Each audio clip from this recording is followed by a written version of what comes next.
Dengue फैला हुआ। इंसान बीमार होता है, डॉक्टर के यहाँ जाता है, जांच आती है, प्लेटलेट कम हो गया, 1.5 लाख होना चाहिए, 50,000 हो गया, अगले दिन 25,000 हो गया, प्लेटलेट खत्म, आदमी खत्म। एक मच्छर इंसान को मौत के घाट उतार दे रहा है। मुल्क के कितने हिस्सों में आज सैलाब और बाढ़ से कितनी हलाकत है। आपका ये सीमांचल का इलाका भी सैलाब से बहुत मुतासर है। कितनी जगहों पर सूखा पड़ जाता है, बारिश नहीं हो रही है, किसान परेशान है। ये मुसीबतें क्यों आती हैं, ये परेशानियां क्यों आती हैं? अल्लाह ताला ने इस आयत में उसका जवाब, ज़हर अल फसादु फिल बर्रि वल बहरि बिमा कसबत अयदिन नास। जमीन के अंदर, आसमान के अंदर, खुश्की के अंदर, तरी के अंदर, कायनात के चप्पे चप्पे में जहां पर भी तुमको फसाद नजर आए, बिगाड़ नजर आए, तबाही नजर आए, बर्बादी नजर आए, फबिमा कसबत अयदिन नास, तो ऐ इंसानों उस पर तुम गौर करो, विचार विमर्श करो, उस पर गौर करोगे तो तुम ये पाओगे वो तुम्हारे करतूतों का नतीजा है, वो तुम्हारे बुरे कामों का नतीजा है। दुनिया में जहां पर भी बिगाड़ है उसकी वजह सिर्फ और सिर्फ एक है, तुम्हारे बुरे करतूत है, तुम्हारे गलत काम है, तुम्हारे पाप है। ज़हर अल फसादु फिल बर्रि वल बहरि बिमा कसबत अयदिन नास। ऐ इंसान, तुम्हारे करतूतों की वजह से इस दुनिया में फसाद है, बिगाड़ है। और अल्लाह ताला ये मुसीबतें क्यों नाजिल फरमाता है? लियुज़ीक़हुम बादल्लज़ी अमिलू, ताकि अल्लाह ताला तुम्हारे कुछ आमाल की तुमको सजा दे दे। सारे आमाल की सजा नहीं दे रहा है अल्लाह, कुछ आमाल की सजा दे रहा है। सारे आमाल की अगर वो सजा दे देगा, रूए जमीन पर कोई सांस लेने वाला बाकी न बचेगा। दुनिया में इतना पाप हो रहा है, इतना गुनाह हो रहा है, इतना शिर्क हो रहा है, इतनी अल्लाह की नाफरमानी हो रही है कि अगर अल्लाह सारे गुनाहों की सजा दुनिया में दे दे तो रूए जमीन पर कोई सांस नहीं ले सकता, कोई जिंदा ही नहीं बच सकता। वो तो कुछ हमारे कुछ गुनाहों की सजा दे रहा है। क्यों दे रहा है? लियुज़ीक़हुम बादल्लज़ी अमिलू, हम तुम्हारे कुछ करतूतों की सजा इसलिए दे रहे हैं, लअल्लहुम यरजिऊन, ऐ मेरे बंदो, ताकि तुम अल्लाह की बारगाह में रुजू कर लो, तुम अल्लाह से तौबा कर लो, तुम अल्लाह से माफी मांग लो, तुम अल्लाह की बारगाह में गिड़गिड़ा लो, तुम अल्लाह की बारगाह में आकर के माफी मांग लो।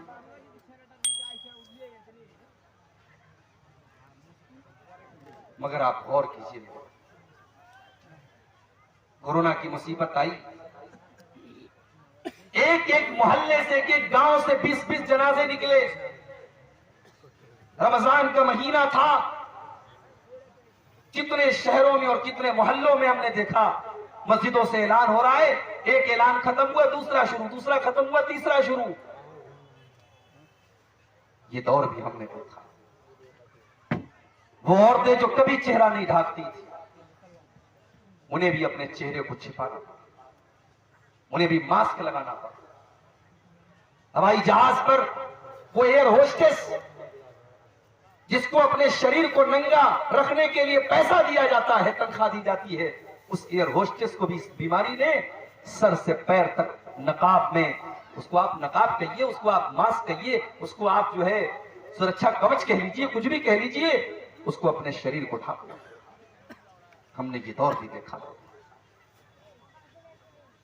मुसलमान मस्जिद में नहीं जाता था, नमाज नहीं पढ़ता था, बहुत होता था लोग जुमा की नमाज में मस्जिद में आ जाते थे, लोग ईद बकरीद की नमाज में ईदगाह में आ जाते थे। कोरोना ने वो दौर भी हमको दिखाया कि अल्लाह ताला ने ऐसे हालात पैदा कर दिए कि मस्जिदों के दरवाजे बंद हो गए, मस्जिदों के दरवाजे बंद हो गए। तुम नहीं आते ना मस्जिद में, मत आओ। अब मस्जिद में तुम आ नहीं सकते, मस्जिद के दरवाजे तुम्हारे लिए बंद हो, तुम चाह करके भी तुम मस्जिद में नहीं आ सकते। कोरोना के इस दौर में हमने ईद की नमाज अपने घर में अदा की, जो कभी नहीं कर सकते थे। तरावी की नमाज मैंने अपने घर पर अपने परिवार को पढ़ाई। मैं हाफिज नहीं हूं, लेकिन उसी कोरोना के दौर में मैंने 10 पारे याद करके अपने घर में तरावी की नमाज पढ़ाई। मेरी माँ का आखिरी रमजान था, अल्लाह ने ये तौफीक भी मुझको बख्शी कि आखिरी रमजान की तरावी की नमाजें मेरी माँ ने मेरे पीछे पढ़ी, जो जिंदगी में कभी पॉसिबल नहीं था। कोरोना ने हमको वो हालात भी दिखाए मेरे भाई, लेकिन हालात जैसे ही नॉर्मल हुए, हम और आप अपने पुराने ढर्रे पर लौट आए, हम अल्लाह की नाफरमानियों में लग गए। जिना के अड्डे आबाद हो गए। दिल्ली के अंदर जब लॉकडाउन खुला तो सबसे पहले शराब की दुकानों पर लाइन लग गई। गौर करो कि आज का इंसान इतनी बड़ी बड़ी मुसीबतों को देखने के बाद भी ये इंसान कितना कठोर हो चुका है, कितना संग दिल हो चुका है, इसका दिल कितना पत्थर हो चुका है कि ये अल्लाह की तरफ रुजू नहीं करना चाहता, ये अल्लाह की तरफ लौटना नहीं चाहता, ये तौबा करना नहीं चाहता, ये अपने पापों को छोड़ना नहीं चाहता। मेरे प्यारे साथियों, कुरान का पहला पारा उठाओ। अल्लाह ने यहूदियों का तस्करा करते हुए फरमाया, तुम कसत कुलूबुकुम मिन बादि ज़ालिका फहिय कल हिजारति औ अशद्दु क़स्वा। ऐ यहूदियों, तुमने अल्लाह की इतनी नाफरमानी की, तुमने इतने पाप किए, तुमने इतने गुनाह किए कि तुम्हारे दिल तो पत्थरों से भी ज्यादा कठोर हो गए, तुम्हारे दिल तो पत्थरों से भी ज्यादा सख्त हो गए। व इन्न मिनल हिजारति लमा यतफज्जरु मिनहुल अनहार। इसलिए कि पत्थर तो कुछ ऐसे भी होते हैं कि पत्थर के अंदर से पानी रिस रिस करके बहने लगता है। व इन्न मिनहा लमा यशक्ककु फयखरुजु मिनहुल मा। पत्थर तो कुछ ऐसे भी होते हैं कि जब पत्थर के ऊपर बार बार पानी पड़ता है तो पत्थर के अंदर भी सुराख हो जाता है और पत्थर से पानी बहने लगता है। व इन्न मिनहा लमा यहबितु मिन खशियतिल्लाह।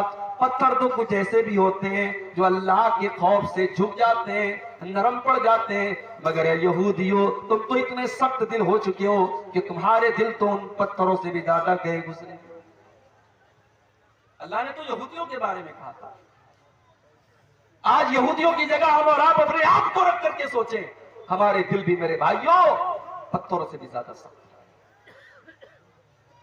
रोजाना जलसे हो रहे हैं। नवंबर दिसंबर का महीना आपके सीमांचल में जलसों का महीना है। आज इस गांव में तकरीरें, कल उस गांव में तकरीरें, परसों फला गांव में तकरीरें, 20-20 तकरीरें हम सुन रहे हैं। लेकिन बेनमाजी आज भी बेनमाजी है, सिगरेट पीने वाला आज भी सिगरेट का आदी है, शराब पीने वाला आज भी शराब का आदी है, हराम खाने वाला आज भी हराम खोर है। क्यों मेरे भाई? इसलिए कि गुनाह करते करते, पाप करते करते हमारे दिलों के ऊपर अल्लाह ने मुहर लगा दी। अल्लाह के प्यारे नबी फरमाते हैं, इन्नल अब्द इज़ा अख्ता खतियतन। जब बंदा कोई गुनाह का काम करता है, जब बंदा कोई पाप करता है, नुकितत फी क़ल्बिही नुक्ततुन सौदा, तो अल्लाह ताला उसके दिल के ऊपर एक काले रंग का धब्बा डाल देता है। एक ब्लैक कलर का, एक काले रंग का पॉइंट और धब्बा उसके दिल के ऊपर डाल दिया जाता है। अगर बंदा तौबा कर लेता है, वो धब्बा मिटा दिया जाता है। लेकिन अगर बंदा बार बार उसी गुनाह को करता है, बार बार अल्लाह को नाराज करता है, बार बार वो गलत काम करता है, तो वो काले रंग के धब्बे उसके दिल के ऊपर बढ़ते चले जाते हैं। हत्ता तालुवा क़ल्बहू, यहाँ तक के पूरा दिल, पूरा का पूरा दिल काला हो जाता है। और जब दिल काला हो जाता है, अल्लाह के प्यारे नबी फरमाते हैं, फ़ज़ालिकर रानो, तो दिल के ऊपर एक गिलाफ चढ़ जाता है, एक पर्दा चढ़ जाता है। और इसी पर्दे का जिक्र अल्लाह ने कुरान में किया, कल्ला बल रान अला कुलूबिहिम मा कानू यक्सिबून। मेरे बंदो, तुम्हारे करतूतों की वजह से, तुम्हारे गलत कामों की वजह से तुम्हारे दिलों के ऊपर पर्दा पड़ चुका है। आप तो खुश नसीब हैं, शायद आपको अंदाजा ना हो। जब आप ये कहते हैं ना कि हम अहले हदीस हैं, तो ये कोई मजाक नहीं है मेरे भाई। अल्लाह ने आपको बहुत सारी गंदगियों से बचाया है।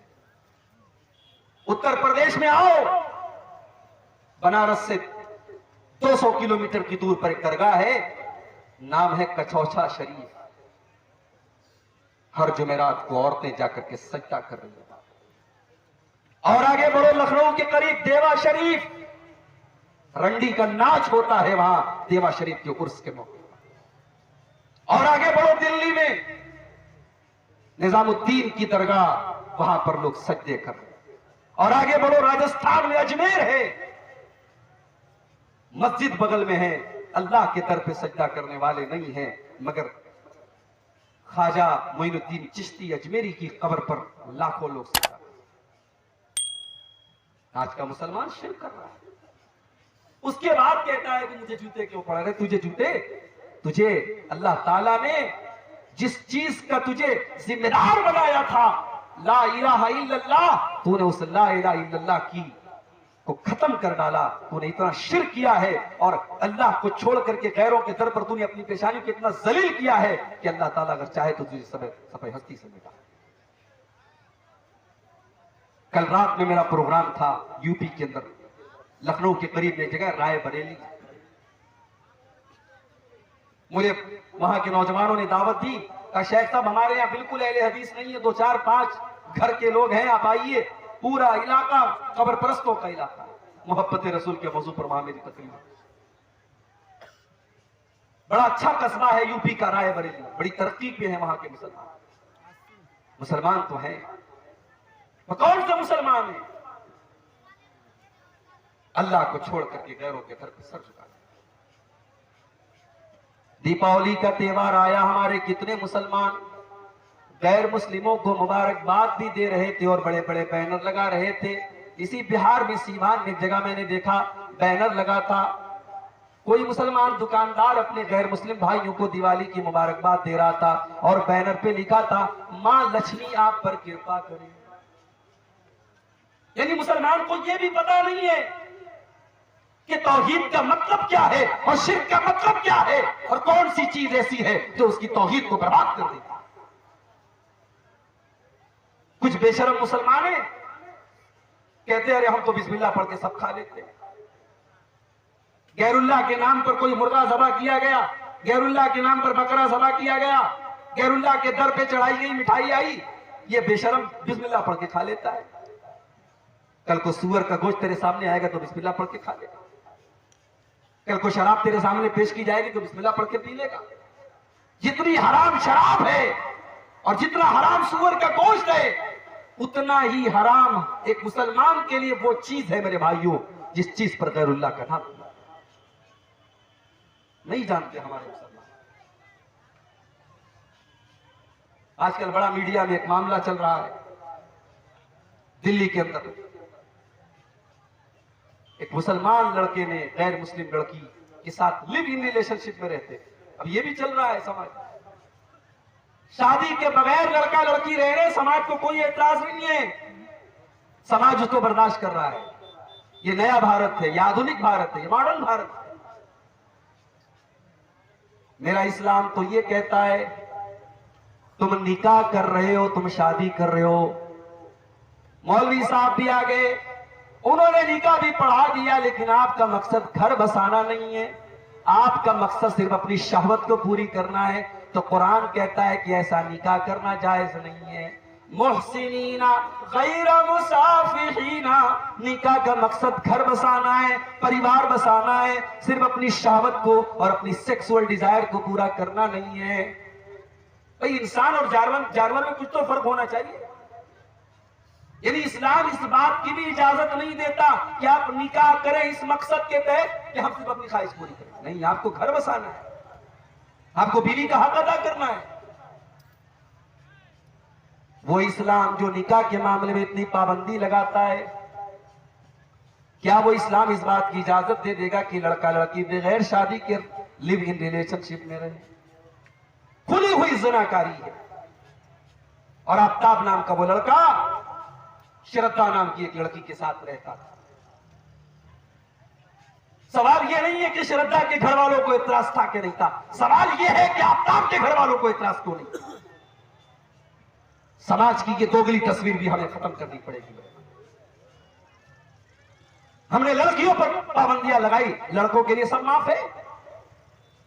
स्टेज से तकरीरें होती हैं, लड़कियां मेकअप न करें, लड़कियां खुशबू न लगाएं, लड़कियां नकाब में रहें, लड़कियां पर्दे में रहें, और लड़का रात रात भर घर से गायब रहे, उसके ऊपर कोई कानून नहीं है। इस्लाम के अंदर कोई वन वे ट्रैफिक नहीं है मेरे। अगर इस्लाम एक लड़की को यह हुक्म देता है, एक औरत को हुक्म देता है कि वो पर्दे में रहे, वो बेहयाई ना करे, वो ज़िनाकारी का कोई काम ना करे, तो इस्लाम एक मर्द को भी हुक्म देता है कि वो अपनी निगाहों को नीचे रखे, वो ज़िना के करीब न जाए। वला तक़रबुज़्ज़िना इन्नहु काना फ़ाहिशतन व साअ सबीला। ऐ मुसलमानों, तुम ज़िना के करीब भी न जाना, वो बड़ा ही बुरा रास्ता है, बड़ा ही बुरा काम है। और जानते हो, मैं अभी कटिहार से आपके गांव में आ रहा था, रास्ते में कहीं ब्रिज बन रहा था, ब्रिज के ऊपर रास्ता अभी बना नहीं है, तो ब्रिज के शुरुआत में सरकार ने, गवर्नमेंट ने एक बड़ा सा बोर्ड लगा दिया, जिस पर क्रॉस का निशान बना दिया कि ये रास्ता जाने का नहीं, इस पर मत जाना। इसलिए कि अगर वो निशान नहीं लगेगा, हो सकता है रात का टाइम है, ड्राइवर को पता ना हो, वो ब्रिज पर गाड़ी चला दे और आगे जाकर के एक्सीडेंट हो जाए। इस्लाम ने अगर ये कहा कि जिना का रास्ता खराब रास्ता है, तो इस्लाम ने इस रास्ते पर जगह जगह बोर्ड भी लगाए। घर में देवर भी